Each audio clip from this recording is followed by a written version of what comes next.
देश के जवान, एसपी साहब,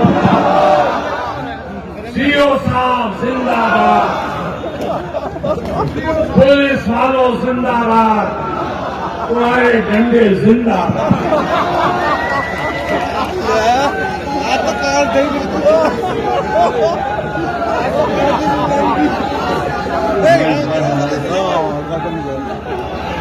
समाजवादी पार्टी के और वरिष्ठ नेता,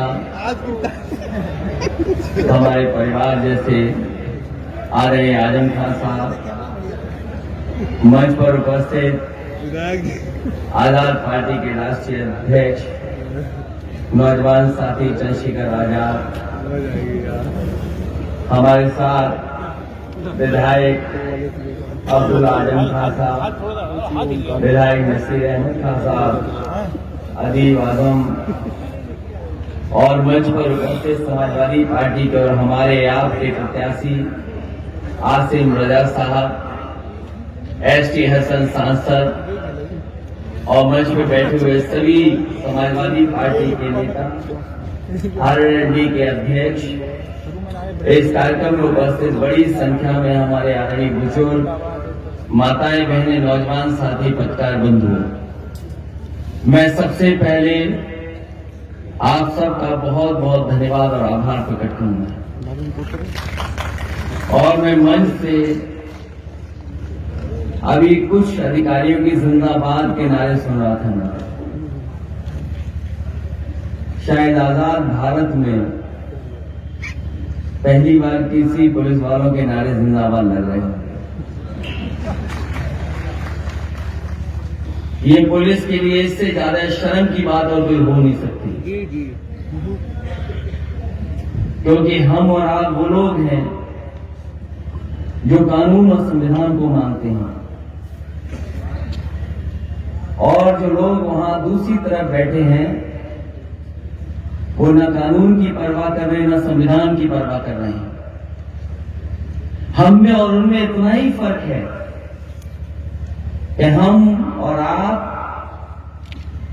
जो इस आजाद देश को हमारे पूर्वजों ने, पुराने हमारे बुजुर्गों ने जो हमें संविधान दिया, हम संविधान को मान करके हम संविधान के दायरे में रह रहे हैं, और जिनसे हमको लड़ना पड़ रहा है, जिनके बारे में हमें आज जिंदाबाद बोलना पड़ रहा है,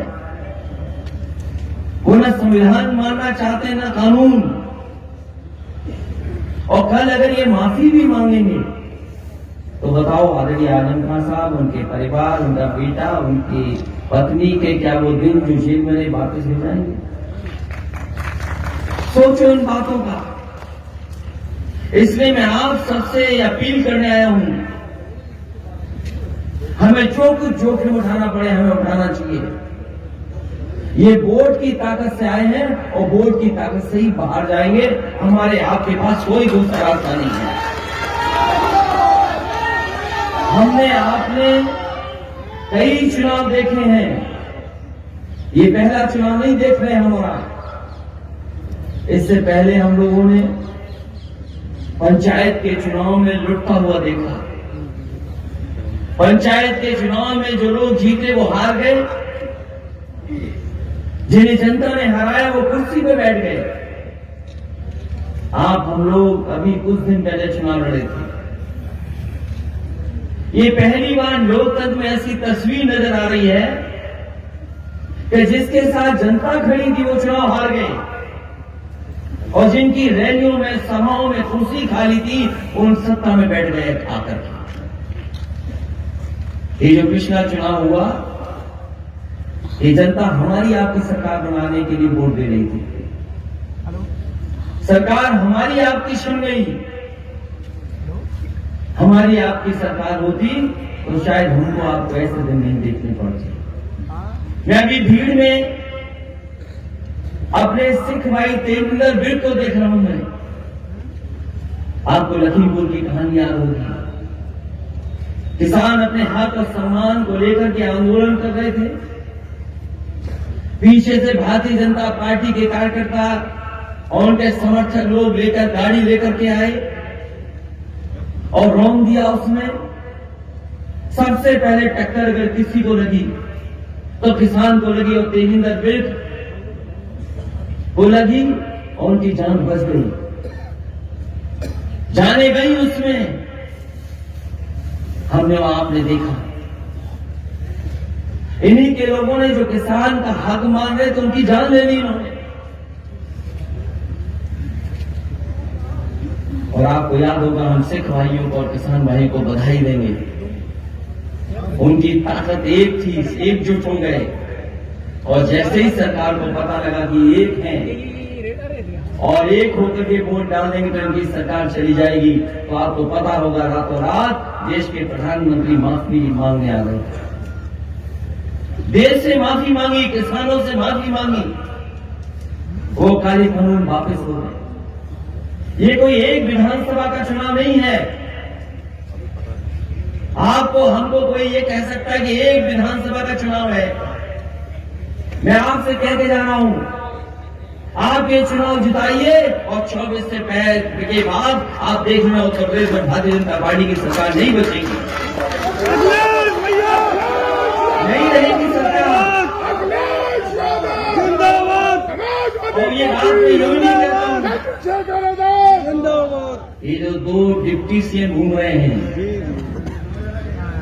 आपने देखा होगा जगह जगह आ रहे हैं, वो कहते हैं हम लोग माफिया हैं, हम लोग अपराधी कहते हैं।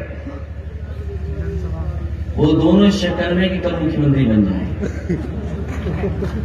मैंने पहले भी ऑफर दिया, मैं आदरणीय आजम खान साहब से कहता हूं कि रामपुर से भी ऑफर देके जा रहा हूं मैं, लाओ अपने 100 विधायक, हम 100 विधायक आपके साथ तैयार है, सरकार बना लो और मुख्यमंत्री बन जाओ। क्या डिप्टी सीएम बने घूम रहे हो? डिप्टी सीएम ने क्या रखा है बताओ? जो अपने विभाग के एक सीएमओ डॉक्टर का ट्रांसफर न कर पाए, वो डिप्टी सीएम है, एक दूसरे डिप्टी सीएम है, उनका विभाग बदल दिया, और जिस विभाग में वो मंत्री बने उस विभाग का बजट ही नहीं है। हम तो उन्हें ऑफर देने आए हैं,